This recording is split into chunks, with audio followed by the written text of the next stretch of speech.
está inclusive projetado ali, segundo livro dos Reis, capítulo 18, aonde ontem nós passamos bem rápido por cima, e nós vamos voltar a nossa atenção novamente para este episódio na história de Israel, no Reino do Norte, em que havia ali uma grande dificuldade com o rei que estava mandando. Na verdade, é primeiro livro dos Reis, não o segundo. Corrija ali para mim, por favor, e abra sua Bíblia no lugar certo. Primeiro livro dos Reis, capítulo 18. Uma grande dificuldade, pessoal, com o rei que estava no poder. Como falei ontem, o rei Acabe estava acabando com Israel. E se você já estudou, vai lembrar, se não, deixa eu lhe informar. Israel e Judá já estão divididos como reino do norte e reino do sul. Até aí estamos tranquilo? Você aprendeu isso lá na escola bíblica? O grande problema é que se você pegar a relação de reis do norte, não sobra nem para fazer remédio. Não tem nenhum que tenha prestado. Em Judá, no reino do sul, você tem vários. Não muitos, mas vários. Mas no norte nenhum. E Acabe, ele deve ter sido os top 3, só para o contrário, né? Os piores 3, Acabe estava ali no meio. O pior dos piores talvez tenha sido.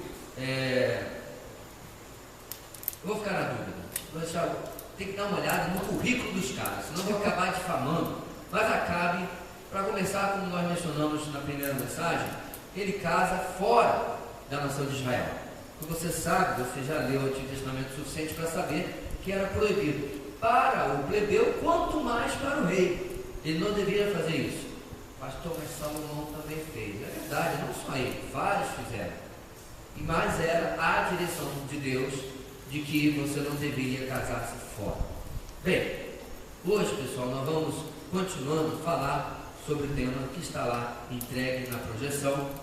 Deus, a escolha que define todas as outras. Você pode estar dizendo, isso não é meio óbvio? Nós vamos ver, minha gente, que não é tão óbvio assim. Que é possível que uma pessoa esteja crendo muito que já escolheu Deus, mas no fundo não.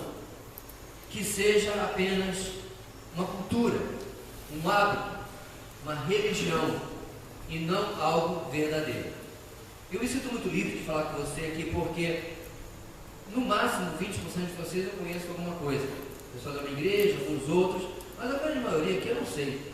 Não conheço você, não convivo toda semana, não sei como é que está a sua vida. Então eu quero que você esta noite comece a examinar e questionar as suas escolhas. Existe um vídeo, não sei se você já assistiu no YouTube, de um homem do século XVIII chamado Jonathan Edwards, onde ele diz o seguinte: leia a Bíblia contra você.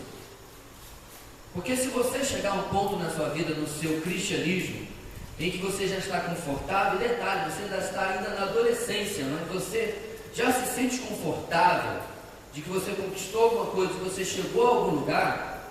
Eu quero me colocar o exemplo deste homem que foi um dos maiores teólogos e filósofos dos Estados Unidos, um dos responsáveis, usados, no sentido usado por Deus, para um grande despertamento que varreu a América do Norte e parte da Europa naquele século. Ele diz que você precisava ler a Bíblia contra você, porque ele fazia isso. Ele não sentava para examinar as coisas de Deus, examinar a palavra de Deus, como se fosse... Alô?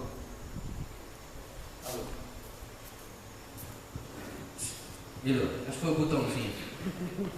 Como se fosse uma coisa já aprendida. Talvez como você estuda para aquele teste que você tem certeza que você vai bem. Vai chegar lá, não vai, mas você tinha certeza. Você estudou aquela meia horinha, né? Estudei. Chega lá, leva bomba, porque você acreditava que você já tinha pego o negócio. Deixa eu dizer uma coisa para você, minha gente. O cristianismo não é assim. No fundo, você nunca irá pegar o negócio. Pastor, começou desanimador a sua mensagem. Porque você está diante de algo, minha gente, que é como você mergulhar naqueles canais abismais lá que tem no oceano, em que nenhum ser humano consegue chegar lá, porque tem quilômetros e quilômetros de profundidade, a vida ainda é mais. A vida com Deus ainda é maior. Você nunca vai pegar tudo. Mas se nós chegarmos a um lugar onde nós estejamos confortáveis, porque eu já aprendi o jargão, já aprendi o jeitão de ser crente, eu corro o grande risco de não entender que essa escolha, Deus, a mais importante de todas as outras, na verdade, ela não foi tomada porque ela é tomada todo dia. E sabe por que eu sei disso? Porque a história que nós temos diante de nós não é a história de um povo pagão, não é a história de um povo que não conhece Deus. Este é um povo que, quando ia no mercado em Jerusalém, o mercado ficava na Rua do Templo, esquina com a Rua 3. Quando ia na casa visitar os tios, passava na Rua do Templo, esquina com a Rua direita. O templo estava lá, a herança espiritual estava lá, eles sabiam tudinho. Porém, chega ao ponto em que o povo tinha se voltado tanto para deuses falsos, no caso aqui, Baal e Astarote, em que Elias sente um certo desespero, achando que não havia sobrado ninguém. Inclusive ele vai questionar Deus, depois do evento que nós vamos ler agora, que ele está sozinho. Mas Deus vai falar assim: não, calma, tem 7.000 que eu reservei, que não dobraram o joelho, que se guardaram e estão ao seu lado também. Agora para pensar, você tem aí alguns milhares em uma população de centenas de milhares, e a grande maioria tinha se desviado do Senhor. Meu querido adolescente, este é em parte o retrato da geração que você está vivendo. Igrejas cheias, vidas vazias. Há necessidade de nossos dias nós procurarmos aqueles que não dobraram os joelhos a Baal. Não é mais o Baal de Reis capítulo 18, mas há outros no nosso tempo que nós precisamos identificar, olhar primeiro para a nossa vida. Será que eu estou me dobrando a Ele? E finalmente tentar ajudar os outros a perceber a mesma coisa. Vamos para o nosso texto? Quando chega no capítulo 18, 1 de Reis, já tendo corrigido, no versículo 16, como está lá, nós encontramos Elias indo ao encontro de Acabe. Acabe já vinha procurando Elias há bastante tempo, porém, sabendo que não era o tempo certo, Elias o evitava. Não que ele tivesse medo, porque a forma como Deus usava Elias, coitado de Acabe. Mas para evitar aquele encontro, porque não era o tempo certo, ele evitava Acabe, só que agora chegou a época. Versículo 16: então Obadias dirigiu-se a Acabe, passou-lhe a informação, e Acabe foi ao encontro de Elias. Ele nem esperou Elias chegar, já foi procurá-lo. Quando viu Elias, disse-lhe: é você mesmo, perturbador de Israel? Versículo 18: não tenho perturbado Israel. Elias respondeu: mas você e a família do seu pai têm. Vocês abandonaram os mandamentos do Senhor e seguiram os Baalins. Agora convoque todo o povo de Israel para encontrar-se comigo no Monte Carmelo, e traga os 450 profetas de Baal e os 400 profetas de Azerá, que comem à mesa de Jezabel.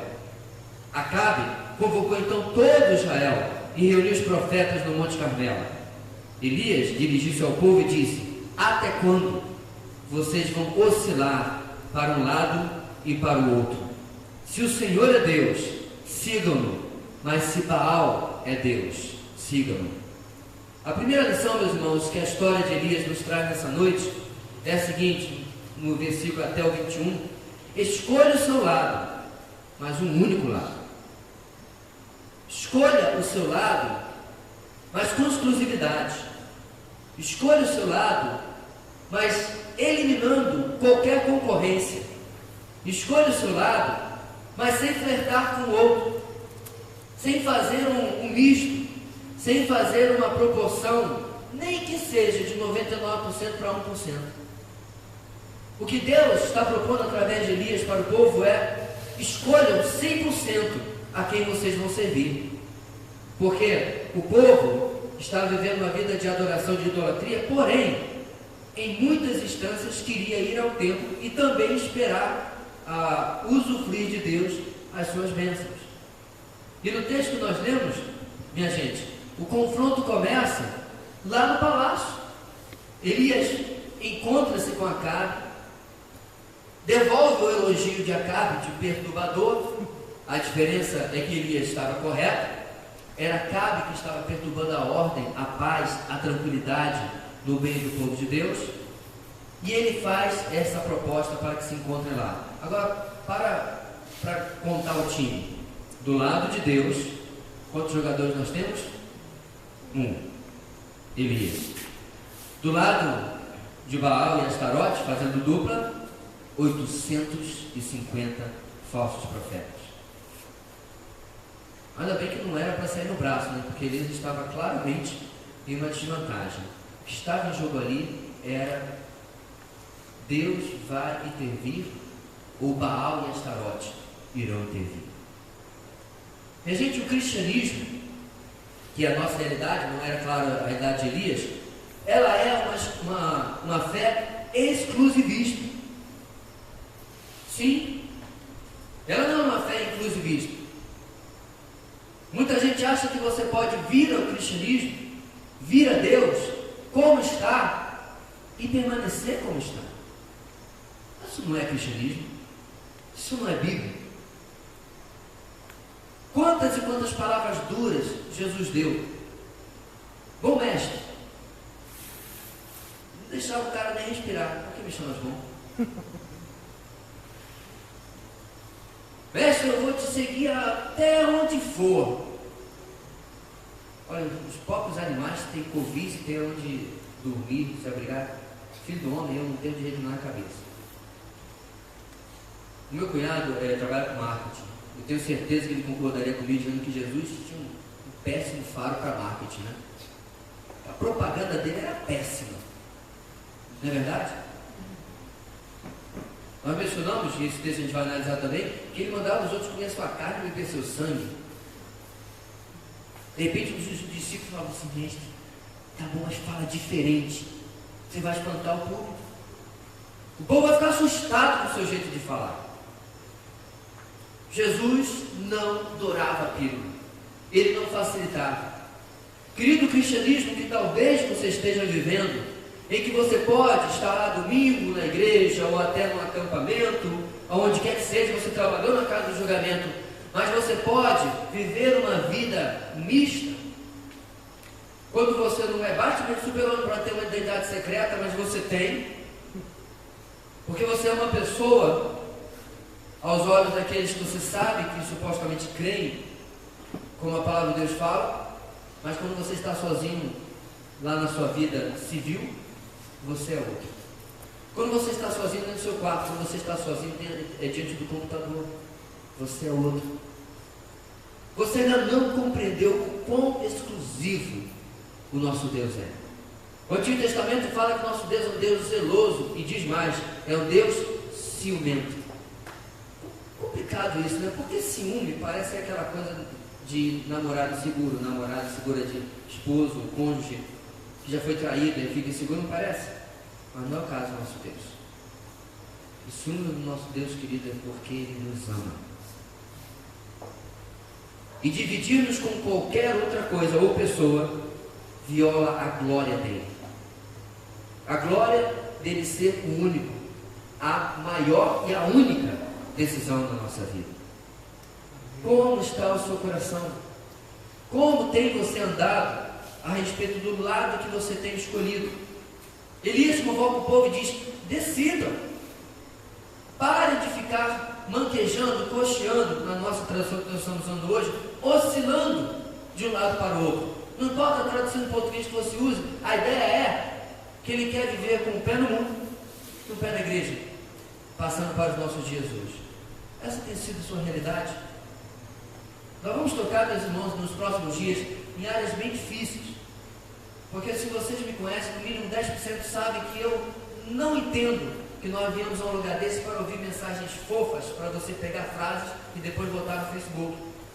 Mas para que eu e você sejamos desafiados pela palavra de Deus a sair daqui diferentes, realmente impactados, não animados. Animação você encontrará na balada, na night. Mas desafiados pela palavra de Deus. Adolescente, você já nasceu numa grande desvantagem. Vou dizer qual é. Você nasceu num país com liberdade. Pastor, como isso é uma desvantagem? Senta para conversar com um jovem que serve a Deus no Oriente Médio um dia e você vai descobrir. Senta para conversar com um jovem que serve a Deus na igreja perseguida na China e você vai descobrir. Ou no Vietnã, ou no Laos, ou no Butão, ou no Nepal. E você vai descobrir a grande desvantagem que você já nasceu. Em que além de ter que lutar com tantas coisas, você tem que lutar com uma realidade que quer falar para você. Pode ver como você quer. Deus não está interessado nisso. Você já foi domingo. Você já se maquiou lá na casa de julgamento. Você ajudou a carregar as coisas. Você já fez a sua parte. É o suficiente. Mas Deus deseja de nós, queridos, um compromisso radical. Um compromisso completo. Um compromisso inteiro. Depois de dar esse desafio de escolha de lado, o texto continua. E diante da palavra de Elias, o povo nada respondeu. No versículo 22, o texto continua dizendo: disse então Elias: eu sou o único que restou dos profetas do Senhor. Ele ainda não havia sido alertado por Deus que havia alguns milhares. Mas Baal tem 450 profetas. Tragam 2 novilhos, escolham eles um, cortem-no em pedaços e ponham sobre a lenha, mas não acendam fogo. Eu prepararei o outro novilho e colocarei sobre a lenha, e também não acenderei fogo nela. Então vocês invocarão o nome do seu Deus, e eu invocarei o nome do Senhor. O Deus que responder por meio do fogo, esse é Deus. Então todo o povo disse: o que você está dizendo é bom. Elias disse aos profetas de Baal: escolham os novilhos e preparem no primeiro. Visto que vocês são tantos, clamem pelo nome do seu Deus, mas não acendam fogo. Então pegaram o novilho que lhes foi dado e o prepararam, e clamaram pelo nome de Baal desde a manhã até o meio-dia. Ó Baal, responde-nos! Gritavam. E dançavam em volta do altar que haviam feito, mas não houve nenhuma resposta, ninguém respondeu. Ao meio-dia Elias começou a zombar deles. Essa é a parte que eu barro. Grita mais alto, dizia. Já que ele é um Deus, quem sabe está meditando, ou ocupado, ou viajando, talvez esteja dormindo e precise ser despertado. Na versão ultramoderna do dia de hoje seria: talvez ele esteja no Twitter, no Facebook, está ocupado, talvez ele esteja postando alguma coisa. Cutuca esse Deus para ver se ele... Versículo 29. Passou o meio-dia e eles continuavam profetizando em transe até a hora do sacrifício da tarde. Se não me engano, salvo engano, 3 da tarde. Mas não houve resposta alguma, ninguém respondeu, ninguém deu atenção. Então Elias disse a todo o povo: aproxime-se de mim. O povo aproximou-se e Elias reparou o altar do Senhor que estava em ruínas. Depois apanhou 12 pedras, uma para cada tribo dos descendentes de Jacó, a quem a palavra do Senhor tinha sido dirigida, dizendo-lhe: seu nome será Israel. Com as pedras construiu um altar em honra ao nome do Senhor e cavou ao redor do altar uma valeta, na qual poderiam ser semeadas 2 medidas de sementes. Depois arrumou a lenha, cortou o novilho em pedaços e o pôs sobre a lenha. Então lhes disse: encham de água 4 jarras grandes e derramem-na sobre o holocausto e sobre a lenha. Façam-no de novo, disse ele. E eles fizeram de novo. Façam-no pela 3ª vez, ordenou. E eles fizeram pela 3ª vez. A água escorria do altar, chegando a encher a valeta. À hora do sacrifício, o profeta Elias colocou-se à frente do altar e orou: ó Senhor, Deus de Abraão, de Isaac e de Israel, que hoje fique conhecido que tu és Deus em Israel, e que eu sou teu servo, e que fiz todas estas coisas por ordem tua. Segunda lição dessa noite: não apenas escolha um lado, apenas um lado, mas viva a vida com Deus com coragem. Viva a vida com Deus como quem está vivendo ao lado de Deus. Queridos, quando nós olhamos para a palavra de Deus, para essas personagens aqui, muitas vezes nós achamos como se Deus tivesse servos em diversas categorias. Não tem esses aqui, os super-heróis. Temos nós, os coadjuvantes. Tem esses aqui que fizeram coisas enormes, e tem nós. Eles, nós. Ele lá ia, e nós, pobres, coitados, queimados. Não é assim que a Bíblia nos ensina. Cada pessoa que foi usada pela graça de Deus. Porque a graça de Deus quis usar aquela pessoa naquela circunstância determinada. E não apenas na palavra de Deus, mas quando nós passamos dos tempos bíblicos para a história, estamos em quase 2000 anos de cristianismo, não é verdade?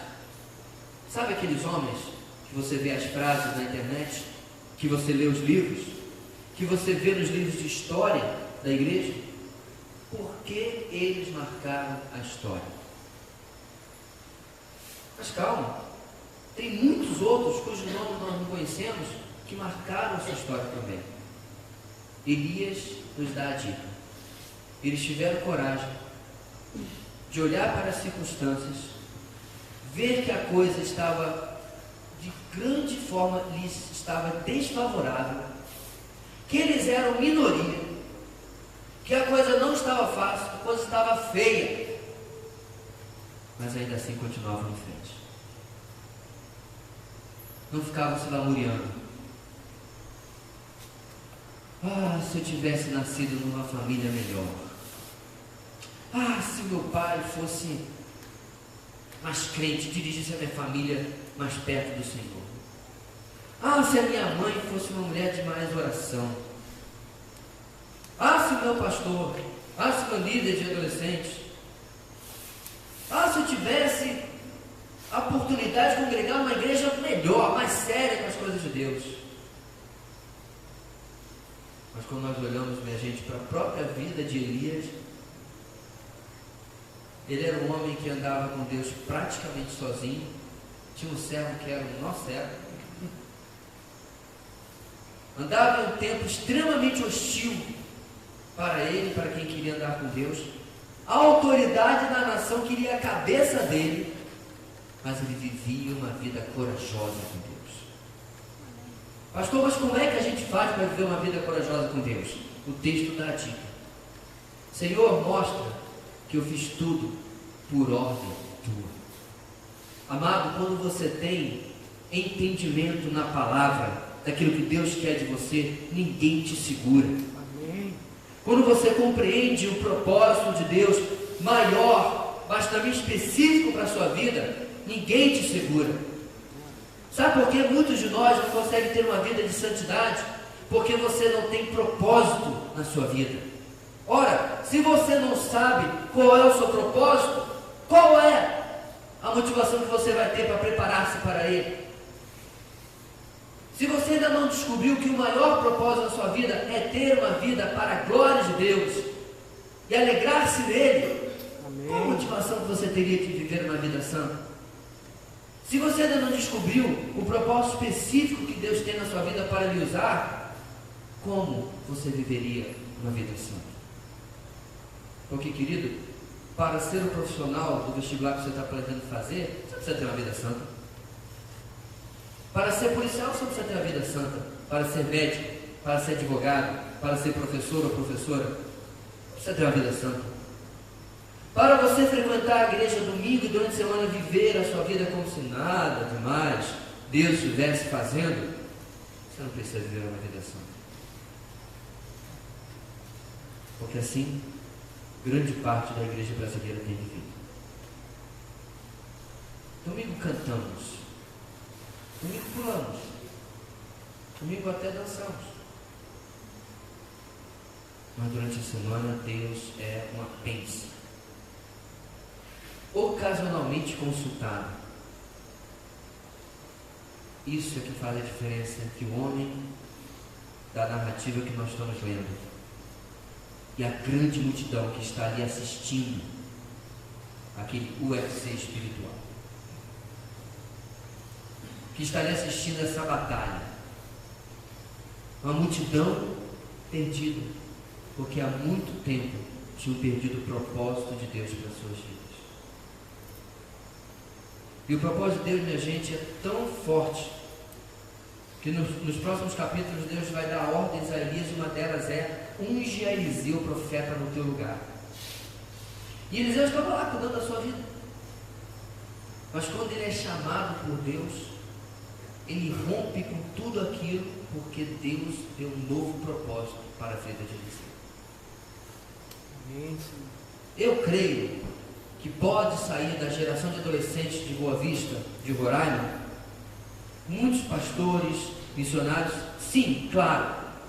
Mas querido, por favor, não acredite na mentira que eu tenho ouvido algumas pessoas acreditando que se você não tem um chamado específico para ir lá para a Conchinchina, ou ser pastor de uma igreja, a sua vida não vale. Porque a grande obra de Deus acontece é na sua igreja local e através dela, e ela é você. Se a multidão que estava assistindo Elias tivesse compreendido isso, que eles não precisavam ser Elias, eles só precisavam ter a coragem de ser quem Deus queria que eles fossem, grandes coisas teriam acontecido. Recentemente nós temos lido alguns livros, eu e minha esposa, e nós temos ouvido falar de alguns nomes que eu nunca tinha ouvido falar na minha vida. No meio do ano, para o primeiro semestre, eu li o Livro dos Mártires. É um livro de 1800 alguma coisa. E aqui e acolá falou de alguns irmãos nossos do passado que pagaram com a própria vida, morreram na fogueira, na grande maioria. Mas isso era um em 10. Os outros 9, eu não consigo nem citar para você o nome, porque eu não consigo guardar. Eu nunca tinha ouvido falar na minha vida, porque eu nunca tinha lido esse livro do século XVIII. Homens que se firmaram com o propósito de Deus para a sua vida em tempos muito piores do que você vive.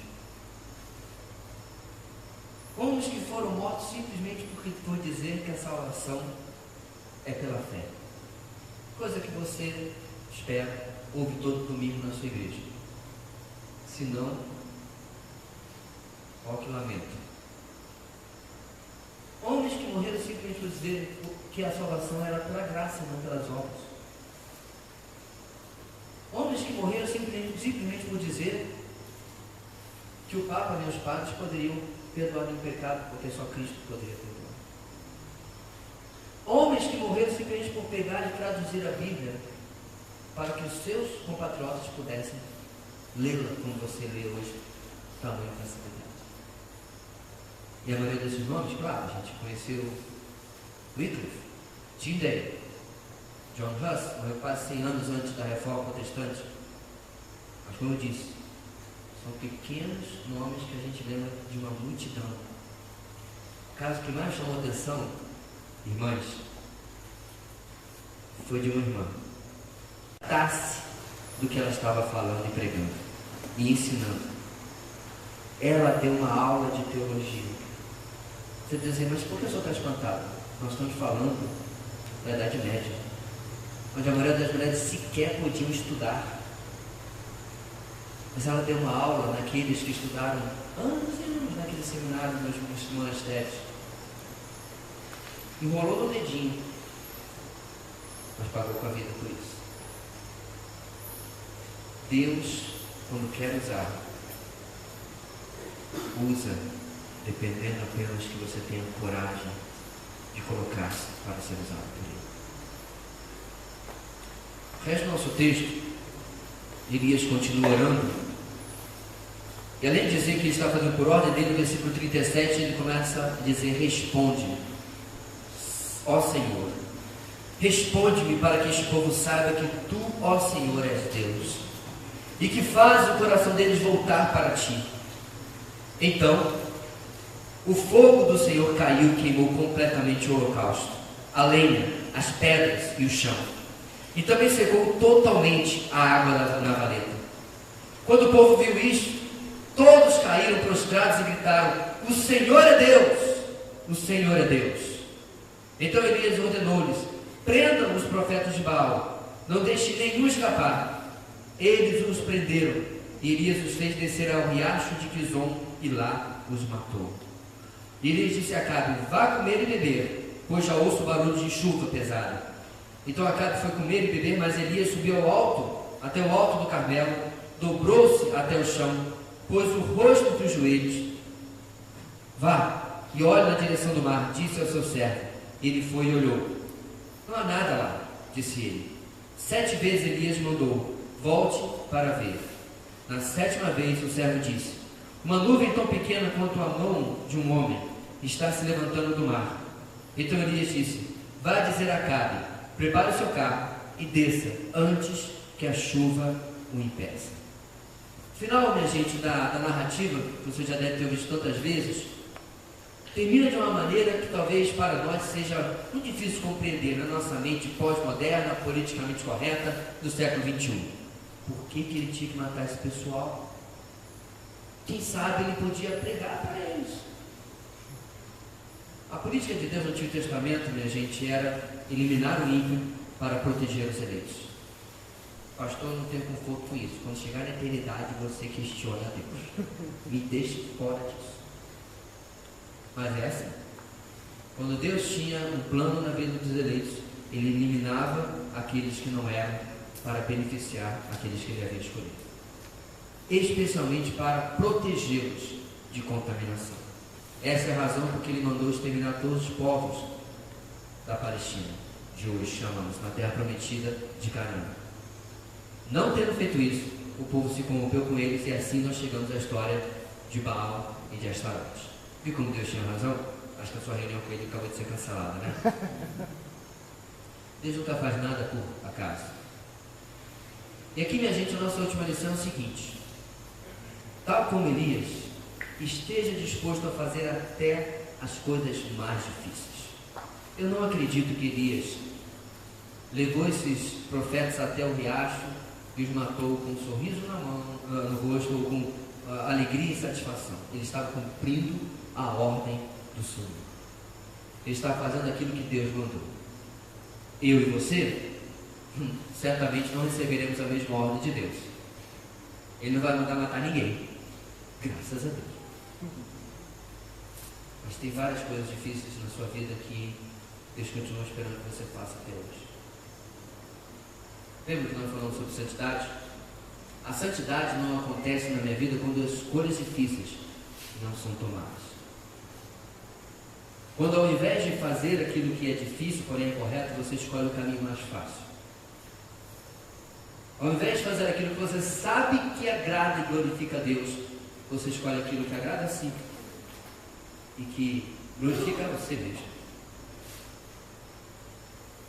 Pastor, mas essas decisões deveriam ser mais fáceis, mas não são, meu. C.S. Lewis tem uma frase que eu gosto muito. Ele diz o seguinte: se você está procurando uma religião fácil, eu lhe aconselho que você não escolha o cristianismo. Isso de alguém que veio do ateísmo e do agnosticismo antes de se tornar cristão. Ele saiu de uma posição fácil e disse: estou indo para uma posição muito mais difícil. A fé cristã não é uma fé fácil. Porque mesmo que você não seja convidado a matar profetas de Baal e de Astarote, Deus quer desafiar você, meu querido, a fazer escolhas que serão difíceis, que algumas pessoas não compreenderão. Quando um dos jovens mais brilhantes de Wheaton, uma das faculdades dos Estados Unidos, decidiu com alguns amigos ir para as florestas da América do Sul, com certeza os seus amigos disseram: você é louco, você é um tolo, você tem uma carreira brilhante pela sua vida, Por que você vai jogar tudo isso para falar do quê? Como é que é? De Jesus para um bando de selvagens? Porém, esse homem, no diário e na carta que escrevia a sua mãe, ele escreveu um pensamento que ficou para a posteridade. Não é todo aquele que dá o que não pode guardar, para ganhar o que não pode perder. Amém. Jim Elliot. As pessoas não compreenderão. Talvez você seja taxado das piores coisas possíveis. Talvez, muito pelo contrário, você seja admirado pelas pessoas que não têm a coragem de viver aquilo que você, pela graça, está vivendo. Isso também vai ser uma luta para você. Porque, meu querido, se tem uma coisa pior do que perseguição, é tapinha nas costas. Muito bem. Nossa, que bênção que você é. Rapaz, você... Porque se você sobreviver aos elogios, as críticas são fichinha. Coisas difíceis. Adolescente, você está disposto? Você está disposto a viver coisas difíceis para Deus em obediência? Você está disposto a ser visto de maneira estranha pelos seus colegas na escola? Porque você vai ter atitudes que contrastam com quem eles são? Porque você vai ter gostos e fazer escolhas que são completamente diferentes daquilo que eles fazem e escolhem? Você está disposto? Porque Deus disse hoje para escolher um lado, um único lado. Ele não divide você com ninguém, Ele é exclusivo. Deus lhe disse hoje para viver uma vida de coragem, uma vida para desafiar tudo que vá contra aquilo que Deus tem determinado para a sua vida, para você. E finalmente, está disposto a fazer até as coisas mais difíceis, porque você sabe que você está fazendo por ordem do Senhor. Isso é o seu desejo? Ou você está na igreja só passando tempo esperando uma trombeta tocar? Porque, querido, eu espero que você também gaste um tempo neste acampamento examinando se você verdadeiramente é convertido.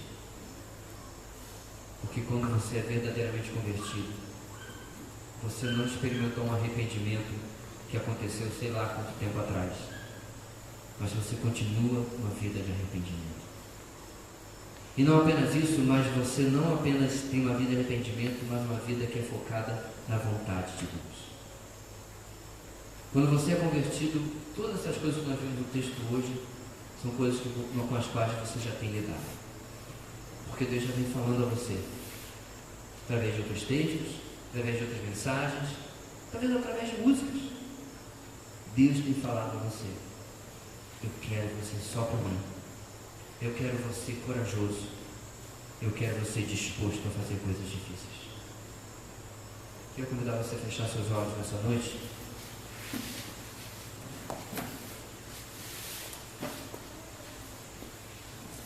Eu quero convidar você, nesta oração, a examinar o teu coração, querido. Será que você está na igreja apenas porque lá fora é muito ruim? Aqui pelo menos os amigos são mais legais. Será que você está na igreja porque sua família está? Seu pai é líder na igreja, sua mãe trabalha muito. Será que você ainda está apenas pacientemente esperando a maioridade chegar, a vida adulta, para seguir em direção bem diferente? Esta é a sua realidade? Você conseguiria hoje pegar um pedaço de papel e explicar o porquê você é alguém salvo? O porquê você é alguém que pertence a Deus? Você conseguiria fazer isso hoje?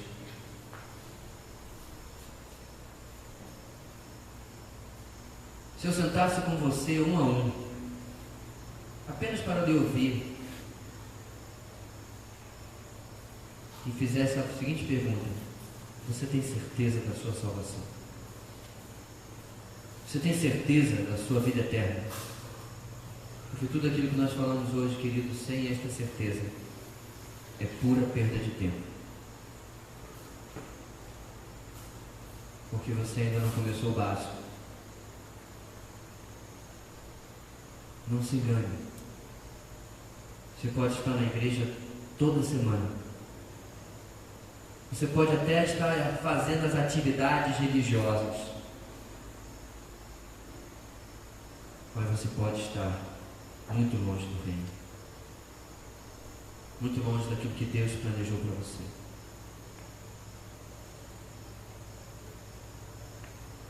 Essa noite eu quero aproveitar que antes de dormir, quero desafiar você. Você converse com o Senhor e descubra isso na sua vida.